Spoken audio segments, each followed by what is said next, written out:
Hi, my name is Shauna Burnett. I'm currently attending Lock Haven University for the RN to BSN program. I will be presenting a teaching video on type 1 diabetes management, starting with the basics on how to set a new glucometer, take an accurate reading, follow the prescribed sliding scale, and site rotation. For this demonstration, my volunteers will be Chelsea and her grandmother. Chelsea actually has type 1 diabetes, and her gram will be learning how to care for Chelsea in the event that she is unable to. In this portion of the video, I will be teaching Grandma how to set up a new glucometer meter. This is Chelsea. She has type 1 diabetes and is aware how to check her sugar and set up a new glucometer on her own. This is the glucometer we are going to be using for this demonstration. It is an Easy Max. When you are setting up this Easy Max glucometer, you have to press both buttons at the same time and hold them in. The meter will make a noise when it turns on. To set this meter, you hit the right button and it moves through the menu. You can set the year, your date, your time, and your English or Spanish preference. When it is programmed correctly, it'll talk to you and it'll show a blood drip at the bottom when it is ready for testing. When you're using a strip, you must ensure that your strips are not out of date and that they match the glucometer that you are using. When placing the strip in, it looks like a keypad. Place it into the little hole and make speed. The next portion of this video, I will have Grandma tell me in a teach-back method how to use this and how to program it. In this clip, Grandma will demonstrate that she understands my teaching on the glucometer meter to Chelsea. Okay, the glucometer meter, you turn it on, push both buttons. On the right-hand side, you get the date, time, and year. Then you put your blood strip in, which is this, and you're ready to take the blood.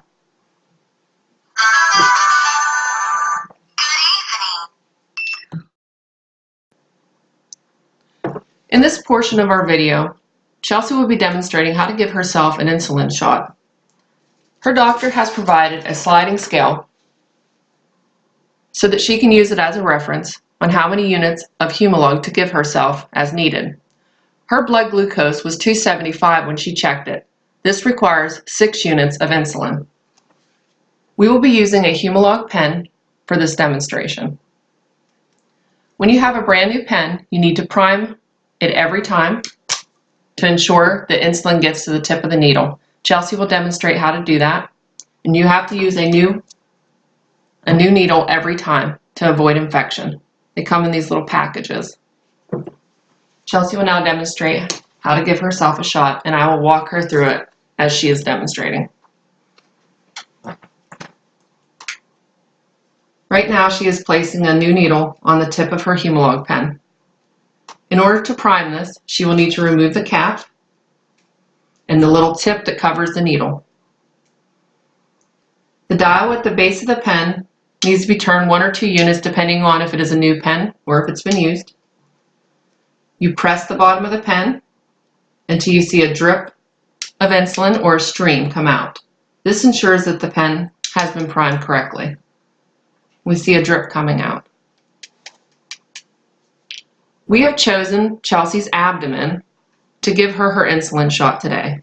The abdomen is one of the best locations to give insulin because it is one of the fastest absorbing areas of the body. There are many other areas, and you must do site rotation to avoid scar tissue. Scar tissue can greatly affect insulin absorption into the body. She will now use an alcohol swab to clean the area that we have selected for her shot.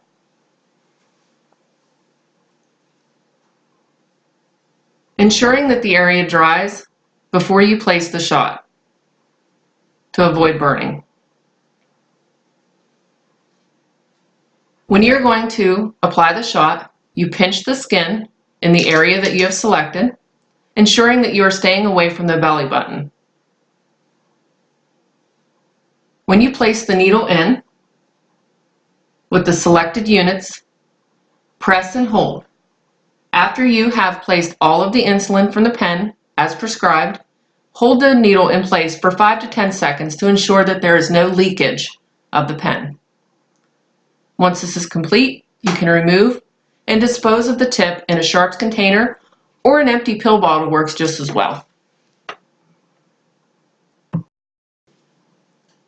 Grandma is now going to do the teach back method to describe how to give Chelsea a shot. This is the insulin pen. This is the needle. You have to take this off, put the needle on, clean it with a swab, and put it in either her belly, her leg, her thigh, her hip, her arm, and you have to prime it. Make sure you get a drip before you put it in. Then you insert it, hold it there for 5 seconds to make sure there's no leakage, and then pull it back out. Okay.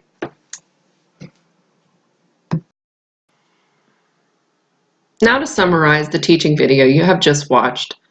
We went over the basic setup of a glucometer, how to properly take a glucose reading, site rotation and its importance. Both the patient and the family member have used verbal teach-back method with me to assure their understanding. When diabetes is managed correctly and with the proper support, many complications such as diabetic ketoacidosis can be prevented. I hope this video has been informative and helpful to newly diagnosed diabetes patients and as a reinforcement tool to those who may have to care for a family or a loved one that has diabetes.